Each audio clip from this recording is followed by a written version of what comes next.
Protocol হলো রাষ্ট্রের পদমর্যাদার সঙ্গে সম্পৃক্ত। কে মহামান্য রাষ্ট্রপতি হলেন, কে প্রধান বিচারপতি হলেন, তার সঙ্গে প্রটোকলের সম্পর্ক নাই। বাংলাদেশের প্রধান বিচারপতিকে রেঞ্জ ডিআইজি, পুলিশের মহাপরিদর্শক সহ বাকিগুলোর সঙ্গে একই রকমভাবে তুলনা করা হয়েছে। বাংলাদেশের হাইকোর্টের যে জজ আছেন, হাইকোর্টের বিচারকদেরকে তারও পরে নিচে নামিয়ে সরকারের সিনিয়র সচিবদের সঙ্গে রাখা হয়েছে। এবং আরও ইন্টারেস্টিং বিষয় হলো, আপিল বিভাগের বিচারপতিকেও পুলিশের মহাপরিদর্শকের সঙ্গে সমমানে প্লেস করা হয়েছে। একই বিষয়ে আমাদের আপিল বিভাগ একটি রায় দিয়েছেন আতাউর রহমানের কেসে।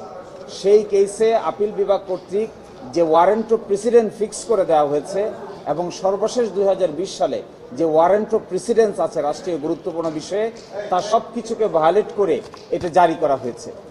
এই জন্যই এই গেজেট বা মেমো নোটিফিকেশনটাকে আমরা আদালতের নজরে নিয়ে এসেছি।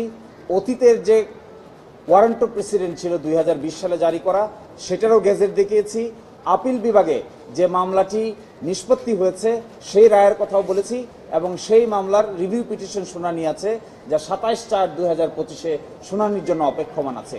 এই প্রেক্ষিতে কি করে স্বরাষ্ট্র মন্ত্রণালয় থেকে এই ধরনের সিকিউরিটি প্ররক্ষা নীতিমালা জারি করা হলো, এটি একটি সারপ্রাইজিং বিষয়। আইন কানুনের তোয়াক্কা না করে, ওয়ারেন্ট প্রেসিডেন্সের তোয়াক্কা না করে এই ধরনের নীতিমালা জারি করে মূলত বাংলাদেশের সংবিধান এবং বিচার বিভাগের প্রতি বৃদ্ধাঙ্গুলি প্রদর্শন করেছেন। আমাদের এই কথা শুনে, অন্যান্য সিনিয়র আইনজীবীদের কথা শুনে আদালত একটি সো মোটো রুল ইস্যু করেছেন। কেন এই মেমোটাকে অবৈধ এবং অসাংবিধানিক ডিক্লেয়ার করা হবে না। দ্বিতীয়ত বলছেন 3 মাসের জন্য এই যে মেমো জারি করেছেন তা স্থগিত করে দিয়েছেন। আর তৃতীয়ত সিনিয়র সচিব জনাব নাসিমুল গনি স্বরাষ্ট্র মন্ত্রণালয়কে আগামী 18/3/2025 তারিখে অত্র আদালতে সশরীরে হাজির হয়ে তার এই কন্ডাক্ট এবং কি কারণে এই পত্র তিনি জারি করেছেন তার আচরণ ব্যাখ্যা করার জন্য নির্দেশনা দিয়েছেন এবং সেই দিন 18 মার্চ 2025 তারিখে পরবর্তী আদেশের জন্য নির্ধারণ করেছেন। ওয়ারেন্ট অফ প্রেসিডেন্সে আপিল বিভাগে রায় হয়েছে, যেটা 69 DLR এর রিপোর্টের আছে। একই সাথে ওই মামলায় আতাউর রহমানের কেসে সুপ্রিম কোর্ট একটা ওয়ারেন্ট অফ প্রেসিডেন্স ঠিক করে দিয়েছে, তার বিরুদ্ধে একটি রিভিউ পিটিশন ফাইল করা আছে। এই পজিশনে এই ধরনের মেমো জারি করে, শৃঙ্খলা নির্দেশিকা জারি করে, সিকিউরিটি রিজনে শৃঙ্খলা নির্দেশনা জারি করে মূলত আদালতের সামনে বিচারাধীন বিষয় এবং আদালতের যে সমস্ত সিদ্ধান্ত ইতিমধ্যে হয়েছে তা সবগুলোকে তারা ভায়োলেট করেছেন, করে বিচার বিভাগকে আন্ডারমাইন করেছেন, বিচার বিভাগের প্রেস্টিজ এবং ডিগনিটিকেও আন্ডারমাইন করেছেন। এই জন্যই আজকে এই রুল জারি করা হয়েছে। প্রটোকল কোনো ব্যক্তির মর্যাদার সঙ্গে সম্পৃক্ত নয়। প্রটোকল হলো রাষ্ট্রের পদমর্যাদার সঙ্গে সম্পৃক্ত। কে মহামান্য রাষ্ট্রপতি হলেন, কে প্রধান বিচারপতি হলেন, তার সঙ্গে প্রটোকলের সম্পর্ক নাই। প্রটোকলের সম্পর্ক হলো যিনিই প্রধান বিচারপতি হবেন তিনিই প্রটোকল পাবেন, যিনিই মহামান্য রাষ্ট্রপতি হবেন তিনিই প্রটোকল পাবেন, যিনি হাইকোর্ট বিভাগের বিচারপতি হবেন তিনিই প্রটোকল পাবেন। কিন্তু যা এখানে করা হয়েছে তা এই পদগুলোর ডিগনিটিকে আন্ডারমাইন করা হয়েছে, এই পদগুলোর পদমর্যাদাটাকে আন্ডারমাইন করা হয়েছে। সেটাই আমি বলেছি, এটা রাষ্ট্রীয় মেকানিজমকে ডেস্ট্রয় করা হয়েছে। এটা সঠিক নয়। এটি যারা করছেন তাদের বিবেচনা প্রসূত কাজ তারা করতে পারেননি।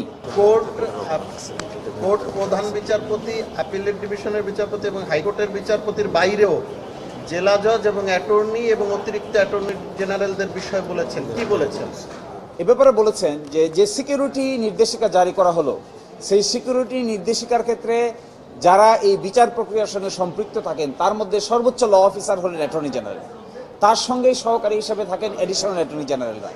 নিম্ন আদালতের জেলা এবং দায়রা জজবৃন্দ এবং চিফ জুডিশিয়াল এবং মেট্রোপলিটন ম্যাজিস্ট্রেট বৃন্দ, তাদের সিকিউরিটির কোনো ব্যবস্থা না করে শুধু প্রশাসনিক ব্যবস্থায় যারা জড়িত তাদের সিকিউরিটির দিকেই তার নজর দিয়েছেন। এই জন্য কোর্ট বলেছেন যে ইন দ্য মিন টাইম এটাকে তো স্টে করেছেন, কিন্তু এই সময়ের মধ্যে শুধু উল্লেখিত লোকদেরই সিকিউরিটি নয়, বিজ্ঞ attorney general, additional attorney general এবং জেলা ও দায়রা জজ এবং চিফ মেট্রোপলিটন এবং জুডিশিয়াল ম্যাজিস্ট্রেটদেরও নিরাপত্তা যেন একই হারে মেনটেন করা হয়। জাস্টিসের সঙ্গে সিকিউরিটি অ্যাড করা হয়েছে প্রধান নির্বাচন কমিশনার, দুর্নীতি দমন কমিশন, মন্ত্রিপরিষদ সচিব, মুখ্য সচিব, সকল সচিব, পুলিশ মহাপরিদর্শক, বিভাগীয় commissioner, range DIG, metropolitan police commissioner, এদের সকলকেই চিফ জাস্টিসের সঙ্গে একই কারে রাখা হয়েছে সিকিউরিটির ক্ষেত্রে।